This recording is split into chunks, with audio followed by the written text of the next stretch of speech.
I've been a bit enraptured by nostalgia recently. In the process of looking back at the media that made formative impressions on me, I sometimes stumble upon a strange feeling. When I was pretty young, I watched The Truman Show in school. I loved it. It was an early example of the combination of comedy and existential horror that would come to typify the movies, shows, and games I would go on to love. I watched it again recently, and it's still amazing, but there's something missing. For those who don't know, one of the pieces of The Truman Show's premise is that the titular Truman Burbank is, unbeknownst to him, the star of an internationally popular TV show. His life, his family, and his hometown are all scripted fabrications created with the aim of producing popular entertainment. The other piece of The Truman Show's premise is that you will find the idea of being Truman and of creating Truman demonic and incomprehensibly horrifying. On rewatch, I am still horrified by Truman's condition. Unfortunately, I find it deeply, deeply comprehensible. When I watched the film originally, the dawn of influencer culture had already begun. Even before that, reality television had begun its shift towards mainstream acceptance and success. The movie's assumption was that the idea of being Truman was so self-evidently repulsive that it could be instrumentalized for the purposes of horror. It also assumed that the actions of Christof, the in-universe showrunner, would be instantly regarded as the behavior of a deranged narcissistic psychopath. But our reality, where thousands of families jump at the chance to turn their children into Truman, has, ironically enough, made the film feel naive. Yet another vision of dystopia that has been totally eclipsed by the real world. And once you go looking for this dynamic, where social commentary is lapped by the society it's supposed to be commenting on, you can see it everywhere, especially in places it was never intended to be. I recently read musician and artist Patti Smith's memoir, Just Kids.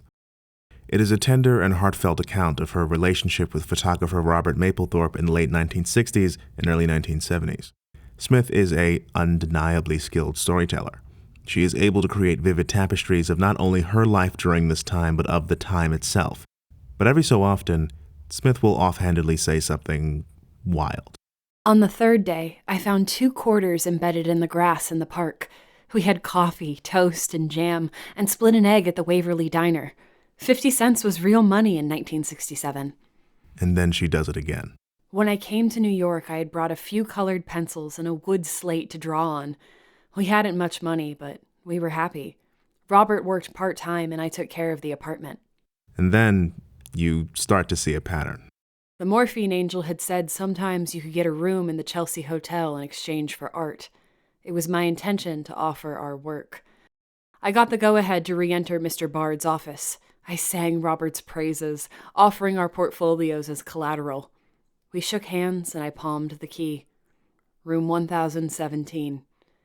$55 a week to live in the Chelsea Hotel.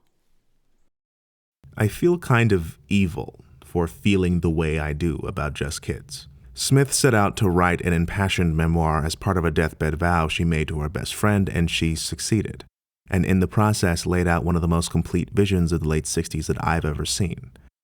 The fact that her anecdotes reflect a world that is completely and totally dead, that even the stories of strife she tells reveal a kind of liberated existence that is totally lost to a Zoomer like myself, isn't her fault.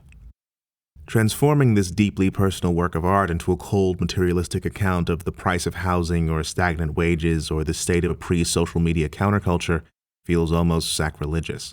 And yet, the power of the modern world to desacralize the past remains unstoppable, even by actual religion. The very first piece I ever wrote for Down the Ladder was about an art installation by Canadian sculptor Timothy Schmalz. The installation is called Homeless Jesus, and appropriately it is a statue of Jesus Christ in tattered rags, curled up on what appears to be a modern city bench. By design, it's a confronting statue. Schmalz intended to make a point about the way we have created a warped idea of Jesus' image that is, in essence, a fabrication by elites. The reality, or at least the biblical presentation of Jesus' life, is much closer to that of a modern homeless person. That is to say, the sort of person that many of his modern followers would turn a blind eye to. Schmalz was wildly successful in making this point, as proven when a Bay Village, Ohio resident called the police on the statue, mistaking it for an actual homeless person. And that should have been the end of it. Schmalz set out to make his point, and he did. But I didn't encounter homeless Jesus through a news story or an academic article. I encountered it on the street while walking home with my mother. At the time, I had none of the context that I just gave you. I didn't even put together that it was supposed to be Jesus until a friend, who had seen the statue at another place before, pointed out the stigmata on his feet. The context I did have, however, was the inexorable march of hostile architecture.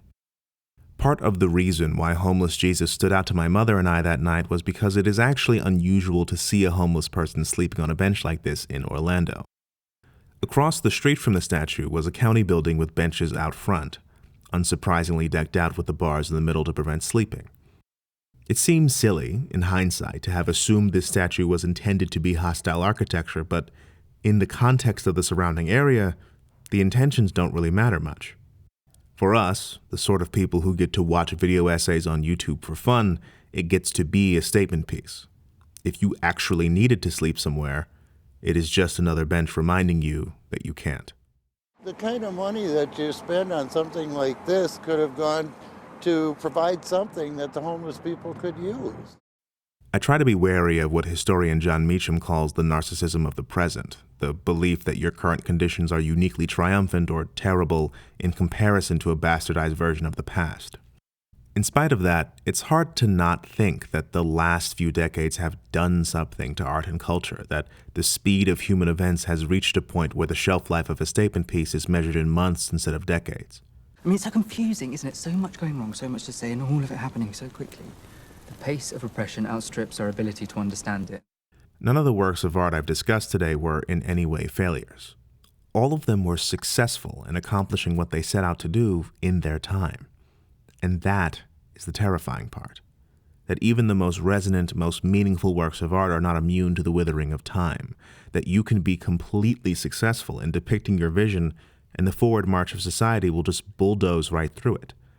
That the conditions of the present will demean, diminish, and distract from the beauty that you created, and that the ability to understand the thing the way it was meant to be understood will be lost to time faster than the thing itself. I don't really have a solution to this problem. You could try to preempt the march of time, but that requires you to predict the future correctly, something that was seldom possible even before history shifted into overdrive. You could just ignore it and create things with the knowledge that a dystopia in January will become reality by July and a quaint vision of the past by October. Or, and this is about the only thing I can think of, you can try to pull things back. The conditions that warped these works of art weren't inevitabilities, or at least for us to have hope at all, we need to proceed as if they weren't inevitabilities. Maybe there's a future where homeless Jesus becomes a statue again and not a bench you can't lay on. Maybe there's a future where Just Kids becomes a reminder that the past was not so different from our present. Maybe there's a future where the Truman Show is as incomprehensible a horror to our grandchildren as it was to our parents. I don't know if that will be our future, but I think we owe it to ourselves to try to make sure that it is.